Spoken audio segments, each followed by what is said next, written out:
بسم اللہ الرحمن الرحیم۔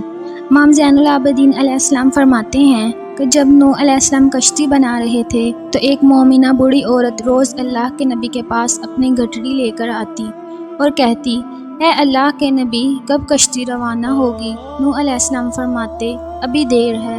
وہ عورت شام تک بیٹھی رہتی اور پھر اٹھ کر چلی جاتی۔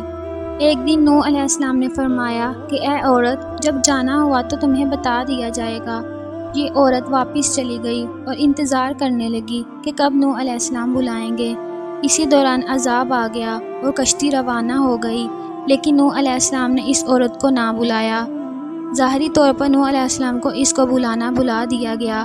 جب طوفان تھما تو ایک دن نوح علیہ السلام کے دل میں محبت اٹھی کہ شہر کو دیکھوں جہاں سے چلا تھا۔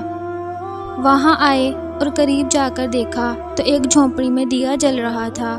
نوح علیہ السلام یہ دیکھ کر چونک گئے کہ روئے زمین پر کوئی ایسا گھر بھی ہے کہ اتنے عظیم طوفان کے بعد بھی جس میں چراغ جل رہا ہے۔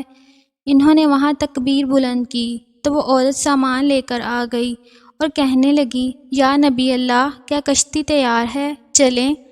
نوح علیہ السلام نے حیرت سے اس کو دیکھا اور کہا، رکو بڑھیا، کیا تمہیں کچھ بھی پتہ نہیں چلا؟ وہ کہنے لگی، یا نبی اللہ، کیا نہیں پتہ چلا؟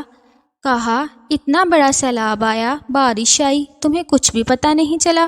بڑھیا کہنے لگی، یا نبی اللہ، بس ایک دن بادل گرجے تھے اور کچھ ہلکی سی پھوہار پڑی تھی۔ نوح علیہ السلام حیران ہو کر آسمان کی طرف دیکھنے لگے اور کہا، میرے اللہ، یہ کیا ماجرا ہے؟ اللہ تعالیٰ نے نوح علیہ السلام پر وحی بھیجی کہ اے میرے پیارے نبی، اس عورت کے دل میں چونکہ تمہاری محبت تھی اور تم نے اسے پابند کر دیا تھا، اور چونکہ تمہارا اس سے وعدہ بھی تھا کہ نجات کی کشتی میں اسے لے جاؤ گے، تب جب کہ تم نے اپنا وہ وعدہ پورا نہیں کیا، لیکن اے نوح علیہ السلام، میں تو تمہارے وعدے کا ذمہ دار تھا، اس لیے میں نے اس بڑھیا تک عذاب پہنچنے ہی نہیں دیا۔ امام سجاد علیہ السلام نے پاس بیٹھے اپنے مومنین سے فرمایا، او مومنو، یہ حدیث قیامت تک کے مومنین تک پہنچانا تم پر واجب ہے۔